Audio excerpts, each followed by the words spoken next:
Bharatiya Janata party का सदस्य हूं, कार्यकर्ता हूं। उस पार्टी को विश्व की सबसे बड़ी पार्टी बनाने में यदि किसी व्यक्ति ने सबसे बड़ा रोल प्ले किया भारतीय जनता पार्टी के राष्ट्रीय अध्यक्ष के तौर पर, तो हमारे गृह मंत्री हैं, जिन्होंने 370 हटाया, 35A हटाया, राम मंदिर हटाया, जिन्होंने इस देश में नक्सलवाद, आतंकवाद ही नहीं खत्म किया, इस देश को बताया कि गृह मंत्री क्या होता है। वैसे हमारे परम आदरणीय गृह मंत्री अमित शाह जी, मंचासीन देवघर के लोकप्रिय विधायक नारायण दास जी, रामकृष्ण मठ के सेक्रेटरी जयंतानंद जी, यहाँ के प्राचार्य दिव्य सुधानंद जी, यहाँ मंच संचालन कर रहे गुंजन जी और आए हुए सम्मानित सभी बच्चों। माननीय गृह मंत्री जी, गुजरात का और इस इलाके का बड़ा करीब का संबंध है। ये जो इलाका है, ये महाराजा कर्ण की राजधानी थी, ये अंग प्रदेश है और राजा कर्ण यहीं के राजा थे। लेकिन जब वो महाभारत के युद्ध में उनकी डेथ हुई तो उनका जो शरीर है, वो शरीर आप ही के गुजरात में जो है उनका अंतिम संस्कार हुआ। इसलिए अंग का और गुजरात का जो है एक बड़ा संबंध है। दूसरा संबंध ये है कि महात्मा गांधी जी जब अपनी आजादी का आंदोलन चलाना चाहते थे तो उन्होंने अपनी आत्मकथा में लिखा कि सेवाग्राम के पहले वो देवघर में ही उसको चलाना चाहते थे। उन्होंने लिखा है, लेकिन किसी कारणवश वो नहीं चला पाए। तो महात्मा गांधी जी भी यदि कहीं से बहुत अटैच थे गुजरात के बाद, तो यही देवघर था और देवघर से ही आजादी का आंदोलन चलाना चाहते। और अपने आप में ये बड़ी अलग प्रकार की जगह है। बाबा बैद्यनाथ, बासुकीनाथ शक्तिपीठ तो है ही। जैसे ये 100 साल पहले का ये स्कूल है, उसी तरह से आप ये सोचें कि स्वामी विवेकानंद जी जब जा रहे थे अमेरिका, तो उसके पहले 4 बार जो है उनका देवघर आने का जिक्र है। और उसमें किस तरह की नई शिक्षा नीति होगी, उसके लिए उन्होंने 2 लोगों से इसी देवघर में सत्संग किया। एक राजनारायण बोस, जो महर्षि अरविंद के नाना थे, जो 20 साल यही रहे और उनकी डेथ हुई, उनका ये कर्मभूमि है। और ईश्वर चंद्र विद्यासागर जी, वो भी 20 साल यही देवघर के बगल में कर्माटाड़ है, वहीं रहे। और उन दोनों के साथ ही उन्होंने डिस्कशन करके जो उनकी जो शिक्षा नीति है, जिसके आधार पर कि पूरा रामकृष्ण मिशन, मठ, देश, दुनिया समझ रहा है, वो विवेकानंद जी ने यहाँ किया। रामकृष्ण परमहंस का रामकृष्ण मिशन मठ ने जो अपने सेवा का काम शुरू किया, तो स्वामी रामकृष्ण परमहंस ने मिशन का काम इसी देवघर से शुरू किया। वो कलकत्ता से जब जा रहे थे बनारस, तो यहीं वो रुके थे और यहीं देवघर से उन्होंने सेवा भाव शुरू किया, गरीबों के लिए कल्याण की योजना शुरू की। तो अपने आप में देवघर बहुत उन्नत अद्भुत जगह है। महर्षि अरविंद ने यही बम विस्फोट किया, यहीं के बाद वो पांडिचेरी गए। जेसी बोस की भी ये कर्मस्थली है, यही उनकी डेथ हुई। लेकिन जिस स्कूल में हम आए हैं, आज भी बिहार, झारखंड, उड़ीसा, बंगाल के सारे बच्चे यहाँ एडमिशन करने के लिए लालायित होते। और ये मुझे बड़ा गर्व होता है कि मेरे लोकसभा में ये स्कूल है। यहाँ के बच्चे IAS हैं, IPS हैं, मैक्सिमम जज हैं, कोई नासा में इंजीनियर है। मैं आपका स्वागत करके अपने को धन्य महसूस कर रहा हूं और मेरे लिए गर्व और फख्र की बात है कि रामकृष्ण मिशन मठ यहाँ है। यहाँ के विकास में यहाँ के विद्यार्थियों ने योगदान दिया। यहाँ माननीय मोदी जी और आपने जो कुछ भी विकास की लकीर खींची है 1 लाख करोड़ की, उसमें से यहाँ के कई एक विद्यार्थियों का बहुत बड़ा योगदान है। आप आए, इसके लिए बहुत बहुत आभार और धन्यवाद। जय हिंद, जय भारत। बहुत बहुत धन्यवाद सर। और महामंत्री चाणक्य के विलक्षण राष्ट्रवाद से अनुप्राणित वीर सावरकर के अन्यतम राष्ट्र प्रेम की भावना से आप्लावित, महात्मा गांधी के विचारधारा से प्रभावित, आजाद भारत के दूसरे सबसे सशक्त, सजग, सक्रिय, संवेदनशील, शौर्य संपन्न और यशस्वी गृह मंत्री और आज के इस शताब्दी समारोह के समापन समारोह के अंतिम क्रम में होने वाले कार्यक्रम के मुख्य अतिथि माननीय गृह मंत्री एवं सहकारिता मंत्री भारत सरकार श्रीमान अमित शाह जी से आग्रह होगा कि हमारे इन उत्सुक विद्यार्थियों को अपना संदेश दें।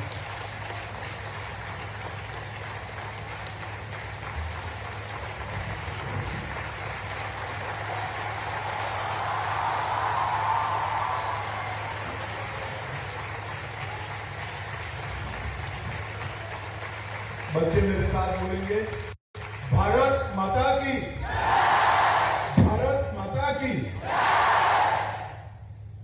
सभी लोग बैठ जाए। फोटोग्राफर वीडियोग्राफर भी जरा बैठ जाए भाई, अंत तक बच्चों को मैं देख पाऊं। बैठ जाए, मैं यहीं खड़ा रहकर बोलने वाला हूं।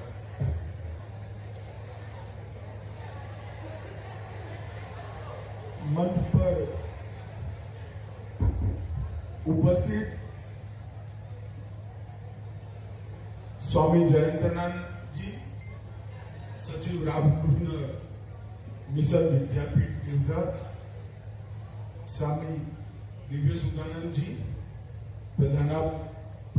प्रधान अध्यापक जी,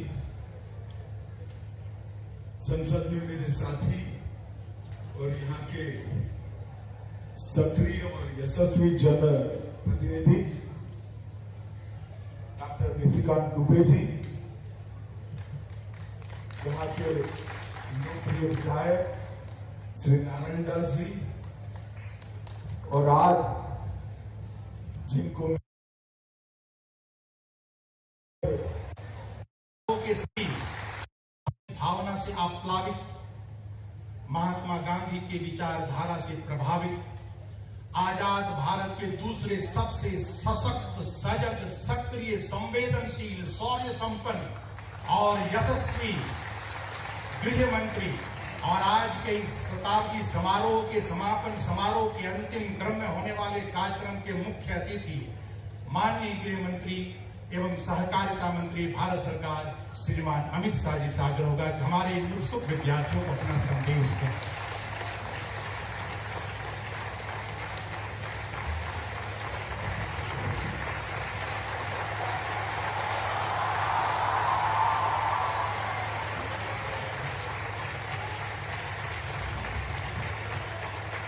बच्चे मेरे साथ बोलेंगे, भारत माता की, भारत माता की। सभी लोग बैठ जाए। फोटोग्राफर वीडियोग्राफर भी जरा बैठ जाए भाई, अंत तक बच्चों को मैं देख पाऊं। बैठ जाए, मैं यहीं खड़ा रहकर बोलने वाला हूं।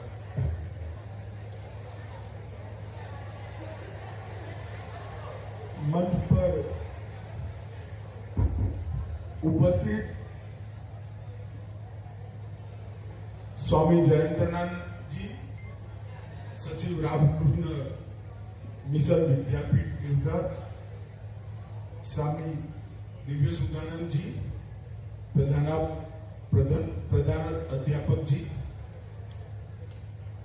संसद में मेरे साथी और यहाँ के सक्रिय और यशस्वी जन प्रतिनिधि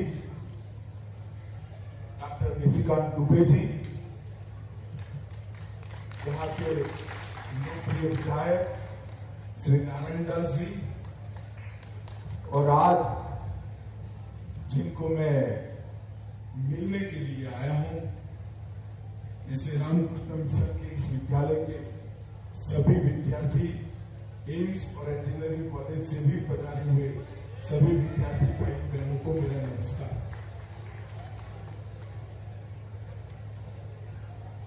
आज इस विद्यालय के शताब्दी समारोह की कार्यक्रमों की श्रृंखला के एक कार्यक्रम में उपस्थित होने का मुझे मौका मिला है, और मैं स्वामी जयंतानंद जी का हृदय से धन्यवाद करना चाहूंगा कि उन्होंने मुझे रामकृष्ण मिशन के साथ फिर से एक बार मंच शेयर करने का मौका दिया। ये मेरे लिए सौभाग्य है।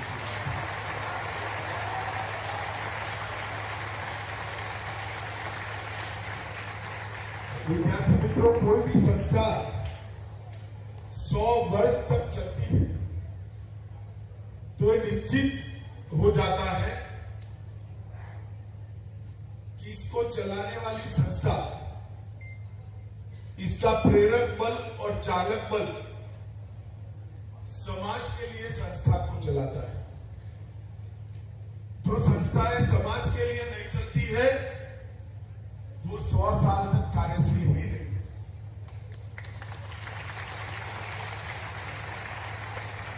जो संस्थाएं देश और दूसरों के लिए नहीं चलती है वो सातत्यपूर्ण तरीके से 100 साल तक काम नहीं कर सकती। और ये विद्यालय ने 1922 से 2022 का जो सफर तय किया है, ये निश्चित रूप से रामकृष्ण मिशन के उद्देश्यों का और रामकृष्ण मिशन के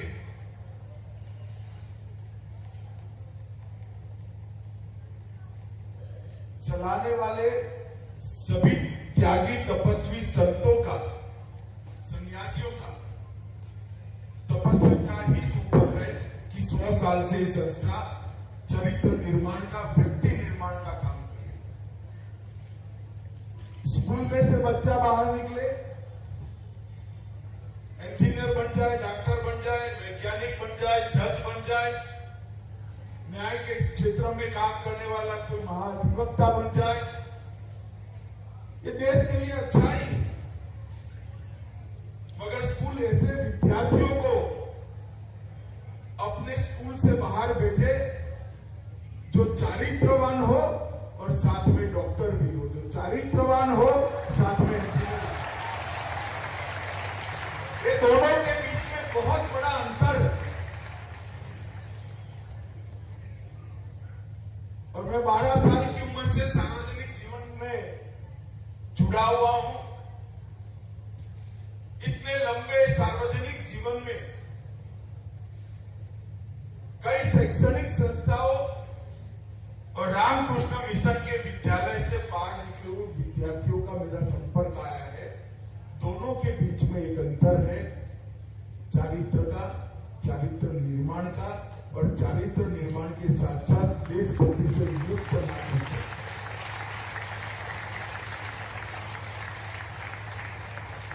रामकृष्ण परमहंस के उपदेशों को विवेकानंद जी ने पूरे जग में प्रचारित, प्रसारित और स्वीकृति देने का काम किया। सनातन धर्म के, समग्र ब्रह्मांड के कल्याण के विचार को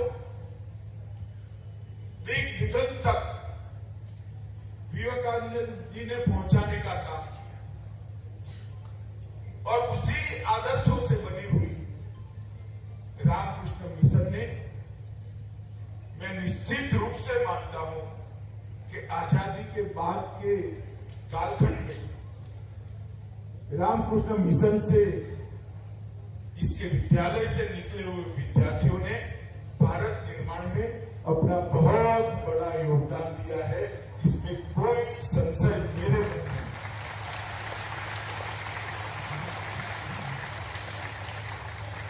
इसी विद्यालय में नेताजी भी आए, विनोबा भावे भी आए, कई महापुरुष आए। आज मुझे भी इस पावन भूमि पर आने का मौका मिला है, ये मेरे लिए सौभाग्य है। 1922 से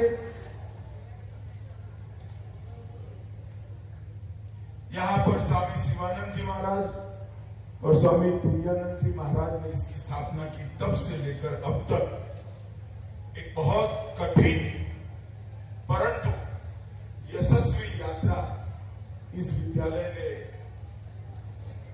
काट कर आज शताब्दी पर आप खड़े हैं। मेरे रामकृष्ण मिशन मठ के सभी सन्यासी और विद्यालय के सभी शिक्षकों को मेरी बहुत बहुत शुभकामनाएं हैं कि और 100 साल तक ये विद्यालय राष्ट्र निर्माण के काम में लगा रहे और यहाँ से अनेक अनेक तेजस्वी ओजस्वी राष्ट्रभक्त विद्यार्थी देश के लिए काम कर। मैं अभी आ रहा था तो निशिकांत जी ने मुझे एक आश्चर्यजनक बात बताई कि कई सारे लोग ट्रांसफर पोस्टिंग देवघर में करा लेते हैं क्योंकि बच्चों को इस स्कूल में पढ़ने का मौका मिल जाए। मैं नहीं मानता, पूरे देश भर में कई सारे अफसर देवघर का पोस्टिंग करा देते हैं क्योंकि बच्चे को इस स्कूल में इसकी नींव पड़ जाए, इसकी सोचने का आधार बहुत बड़ी उपलब्धि है। और निष्काम कर्म के अलावे इतनी ख्याति, इतनी सुगंध समाज के अंदर कभी भी प्रसरती नहीं। तो मैं मन से अरुणाचल में भी गया था, यहां पर भी आया हूं। मेरे जीवन पर पहले स्वामी विवेकानंद जी और उसके बाद में विवेकानंद जी को पढ़कर जानकर रामकृष्ण परमहंस जी का मेरे जीवन पर बहुत बड़ा प्रभाव है। और देश और समाज के लिए उनकी जो व्याख्या और उनका जो रास्ता है समाज कल्याण का, वो ही सत्य है, ये मैं मानता हूं। यह अभ्यास करने वाले बच्चों को मैं एक बात कहना चाहता हूं। अपने एक पुस्तक में वरुण जी, जो बहुत महान साहित्यकार और शिक्षाविद थे, उन्होंने एक दोहा लिखा था, करत करत अभ्यास के जड़मती हो सुजान, रसरी आवत जात ते सील पर परत निशान। इसका मतलब है बार बार पढ़ने से, बार बार समझने से मूर्ख भी ज्ञानी बन जाता है।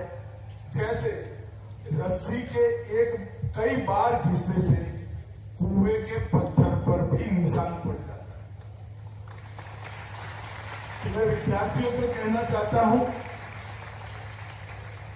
कि परिश्रम का कोई विकल्प नहीं, परिश्रम से ही सफलता मिल सकती। सफलता प्राप्त करनी है तो ढेर सारी चीजों का संयोग चाहिए, परंतु इस संयोग में से अगर परिश्रम को निकाल देते हो तो सफलता कभी नहीं। तो सबसे पहले तो परिश्रम एकमात्र विकल्प है सफलता का। और फिर सफलता प्राप्त होने के रास्ते में ईश्वर का आशीर्वाद भी बहुत जरूरी होता है। और ईश्वर का आशीर्वाद कब मिलता है? ईश्वर का आशीर्वाद तभी मिलता है जब सफलता प्राप्त करने का, ज्ञान प्राप्त करने का उद्देश्य हम खुद न हो, समाज हो और कोई। अगर हमारे जीवन के कल्याण के लिए, व्यक्ति के कल्याण के लिए, परिवार के कल्याण के लिए हम परिश्रम करेंगे तो सफलता मिलेगी, तो भी सीमित मिलेगी। अगर हम तय कर लेंगे कि मेरे परिवार के कल्याण के बाद भी बहुत सारी ऊर्जा मेरे पास बची है, मेरे संसारिक जिम्मेदारियों का निर्वहन तो मैं करूंगा ही, परंतु पूरे समाज का, पूरे देश के उत्थान के अंदर भी मैं योगदान करूंगा, तो निश्चित मानना ईश्वर के आशीर्वाद आप पर जरूर आएंगे और सफलता की सबसे बड़ी चोटी पर आप अपने आप को पाओगे। जीवन के उद्देश्य बहुत महत्वपूर्ण होता है। अभी आजादी का अमृत महोत्सव चल रहा है। देश को आजाद हुए 75 साल हो गए। मोदी जी ने आजादी के अमृत महोत्सव को जोर शोर के साथ मनाने का निर्णय किया। इसके 3 उद्देश्य हमारे सामने रखे। एक तो 1857 से लेकर 1947 तक जो आजादी का आंदोलन चला, इसमें लाखों करोड़ों लोगों ने अलग अलग प्रकार से योगदान दिया, बलिदान दिया। वो नामी अनामी सभी आजादी के संग्राम के लड़ने वालों को हमारी नई पीढ़ी ने जानना चाहिए, हमारी नई पीढ़ी ने पहचानना चाहिए कि क्या चीज थी कि 14 साल का खुदीराम बोस हंसते हंसते गीता हाथ में लेकर फांसी के माचड़े पर चढ़ गया और बली हो। क्या चीज थी कि 23 साल का शहीद भगत सिंह भारत माता को आजाद करने के लिए माफी मांगने के विकल्प को ठुकराते हुए अपने आप को शहीद कर फांसी की फंदे पर लग गया। ये जब तक हम नहीं जानेंगे हमारे जीवन के उद्देश्य के चयन में हम गलती करते हैं। मैं चाहता हूं कि आप सभी लोग इंजीनियर, डॉक्टर, वैज्ञानिक, जज, अधिवक्ता जो कुछ भी बने सबसे अच्छे बने, परंतु आपका डॉक्टर बनने के बाद भी देश के प्रति कर्तव्य के प्रति आप सजग हो। इंजीनियर बनने के बाद भी आपके देश के प्रति कर्तव्य से आप सजग हो। इसके लिए आजादी के आंदोलन को जानने के लिए एक आजादी का अमृत महोत्सव है। दूसरा इसका उद्देश्य है कि 75 साल में हमने जो प्राप्त किया है, बहुत बड़ी सिद्धि हमने प्राप्त करी। हम एक सुई नहीं बनाते थे, सब विदेश से आता था। आज हम चंद्र पर जा सकते हैं, इतनी बड़ी सिद्धि इस देश ने प्राप्त करी। कई क्षेत्रों में कई सिद्धियां प्राप्त करी। इस सिद्धि की यात्रा को भी युवाओं को समझना चाहिए। और तीसरा, 75 साल पर युवा पीढ़ी ने संकल्प करना है कि आजादी की जब शताब्दी मनाई जाएगी तब देश दुनिया में सबसे पहले स्थान पर होगा हर क्षेत्र। तो आजादी का अमृत महोत्सव सिर्फ उत्सव बनाने का, गौरवगान करने का महोत्सव नहीं, संकल्प लेने का वर्ष। और आजादी का अमृत काल 75वें साल से 100वें साल तक के 25 वर्ष वो संकल्प को सिद्ध करने के लिए पराक्रम की पराकाष्ठा करने के 25 साल। और मैं आपको बताता हूं, मैं या स्वामी जी 2047 में शायद नहीं होंगे, मगर मेरे सामने जो बच्चे बैठे हैं ना, वो सभी 2047 में होंगे। ये जिम्मेदारी हमारे साथ साथ आपकी सबसे ज्यादा है। महान भारत की रचना, महान भारत की रचना सिर्फ समृद्धि से नहीं होती। महान भारत की रचना का मतलब है विवेकानंद की कल्पना का भारत। महान भारत की रचना का मतलब है समग्र संसार के अंदर हमारे मूल विचार को, हमारे सार तत्व को भारतीय संस्कृति के वहां पहुंचाकर समग्र संसार के सोचने का तरीका साफ करना। और महान भारत की रचना का काम युवा ही कर सकते हैं। मित्रों, मैं आजादी के अमृत महोत्सव में बहुत सारे युवाओं के साथ 5 युवाओं से लेकर 4 लाख युवाओं तक बहुत संवाद किए। कई जगह युवाओं ने बताया कि आपने भगत सिंह की बात करी, खुदीराम बोस की बात करी, मगर देश आजाद है, हम तो देश के लिए शहीद नहीं हो सकते। आपकी बात सही है, देश आजाद हो चुका है, अब देश के लिए शहीद होने की जरूरत नहीं है, देश के लिए मरने की जरूरत नहीं है, परंतु देश के लिए जीने से हमें कोई नहीं रोक सकता। हमें देश के लिए जीने का संकल्प है। हम हमारे जीवन के उद्देश्य, भारत को महान बनाने का उद्देश्य अगर लेकर हम निकलते हैं, तो मैं निश्चित रूप से मानता हूं कि भारत को महान बनने से, सर्वप्रथम हर क्षेत्र में बनने से कोई नहीं रोक सकता। बच्चों, आपको मेरा आग्रह है कि मोदी जी 2020 में नई शिक्षा नीति लेकर आए हैं। ये नई शिक्षा नीति को आपको जरूर पढ़ना चाहिए। मेरा सौभाग्य है कि नई शिक्षा नीति बनती थी, तब से मैं इसके साथ इन्वॉल्व हूं। ये नई शिक्षा नीति का नींव स्वामी विवेकानंद जी के संदेश।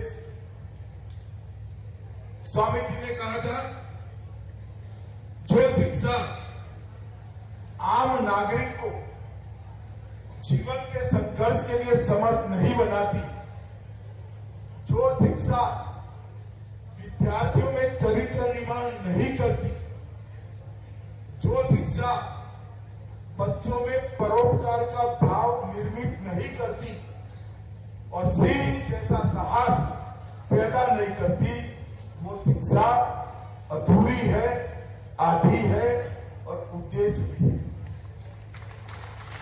भारत की शिक्षा व्यवस्था में स्वामी जी ने हमारे लिए रखे लक्ष्यों को पूर्ण करने के लिए मोदी जी नई शिक्षा नीति लेकर आए हैं, जिसमें हमारी भाषाएं, हमारी संस्कृति, हमारे इतिहास, इस सब पर गर्व करते हुए विश्व के आधुनिक से आधुनिक ज्ञान को प्राप्त करने की सुविधा है। भारत के समाज को और विशेषकर भारत के युवाओं को भाषा की लघुता ग्रंथि से बाहर आ जाए। सबसे महान भाषाएं अगर कहीं है तो इस देश के अंदर। और मैं आपको बताता हूं, दुनिया की कोई भाषा सीखने में कोई बुराई नहीं, परंतु अपनी भाषा को संजो कर रखना, अपनी भाषा को सीख कर रखना, क्योंकि हर व्यक्ति मां की भाषा में ही सोच सकता है। आपकी सोचने की क्षमता सबसे अच्छी मातृभाषा में, आपकी विश्लेषण की, एनालिसिस की क्षमता सबसे अच्छी मातृभाषा में, आपकी तर्क की, लॉजिक की सबसे अच्छी क्षमता आपकी मातृभाषा में, और आपके डिसीजन लेने की, निर्णय शक्ति बढ़ाने की सबसे अच्छी क्षमता अगर कोई एक भाषा में है तो आपकी मातृभाषा में। मेरा बच्चों से आग्रह है कि मातृभाषा को जरूर पकड़ कर रखना। मोदी जी ने जो नई शिक्षा नीति अब लगभग नीचे पहुंचने आई है, हमारा पूरा शिक्षा का खाका अब परिवर्तित होगा। शिक्षा भारतीय संस्कारों के साथ, भारतीय इतिहास के साथ, भारतीय संस्कृति के गौरव के साथ विश्व भर की हर क्षेत्र की आधुनिक से आधुनिक शिक्षा भारत में उपलब्ध कराने के लिए ये सरकार काम कर रही है। आज मैं स्वामी विवेकानंद से लेकर रामकृष्ण परमहंस जी से लेकर यहाँ पर बैठे स्वामी तक सभी की तपस्या से ये विद्या का एक अनवरत यज्ञ 100 साल से यहाँ पर चल रहा है। वो प्रयास को, ये महान योगदान को मैं प्रणाम कर मेरी बात को समाप्त करना चाहता हूं और आप सभी को अपने व्यक्तिगत जीवन में स्वामी जी के बताए रास्तों पर हम चले, ऐसी अनंत अनंत शुभकामनाएं देता हूं। वंदे मातरम। भारत माता की। और अब रामकृष्ण मिशन विद्यापीठ के प्रधानाचार्य स्वामी दिव्य सुधानंद जी महाराज से आग्रह होगा